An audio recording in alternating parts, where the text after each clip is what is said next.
The first Christmas. God's people had been scattered and were far apart, a bit like the stars in the sky above Abraham. They didn't have a land of their own, and they didn't have a king who looked after them. God had told them that he would send them a rescuing king. He loved them, and he wouldn't give up on them. So here they were, waiting for a powerful rescuer who would be strong and battle their enemies for them. But God had a very different idea. This king wasn't going to be at all what they were expecting. He'd be so much more. It all started when an angel visited Mary. Hey guys, do you want to dress up as Mary and the angel? Miley, you want to be Mary? Yeah, and I want to be the angel. You want to be the angel? Okay, let's do it. Wow, that looks great. Mary was an ordinary girl who was going to marry a man named Joseph. They were going to have an ordinary life, or so she thought. Hey Ez, why don't you go up on the tickle trunk? You're gonna tell Mary a message. You say, Mary, Mary, God has chosen you God has chosen you to have a baby to have a baby who will change the world. who will change the world. He is God's son. He is God's son.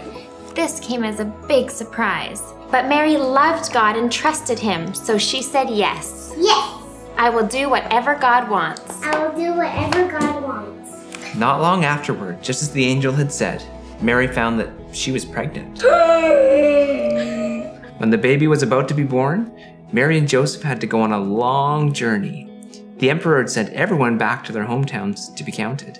So off to Bethlehem went Joseph, Mary, and the soon-to-be-born baby.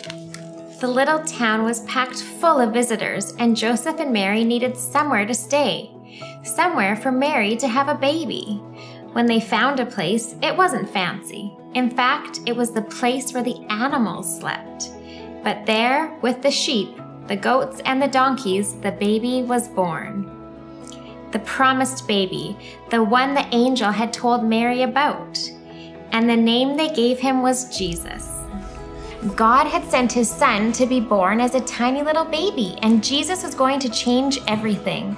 This was the biggest, most glorious news in the world.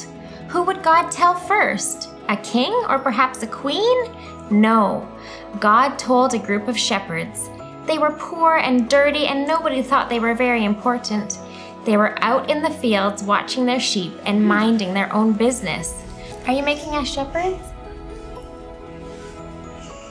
How do we look? Do I look like a real shepherd?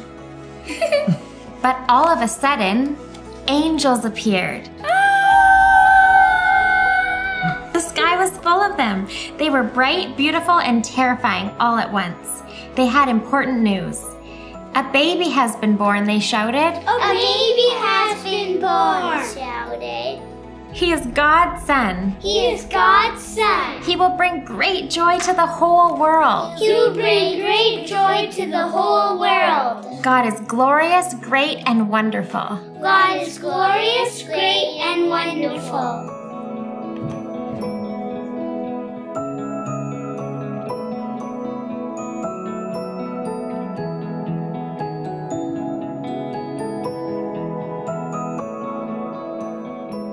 The shepherds knew exactly what to do. Leaving their sheep behind, they ran as fast as they could to find the baby. And there he was, exactly where the angels said he would be. Wow, he's beautiful. Once they had seen him, they rushed to tell everyone what had happened and what the angels had told them. This baby was God's son, and he would be the rescuing king.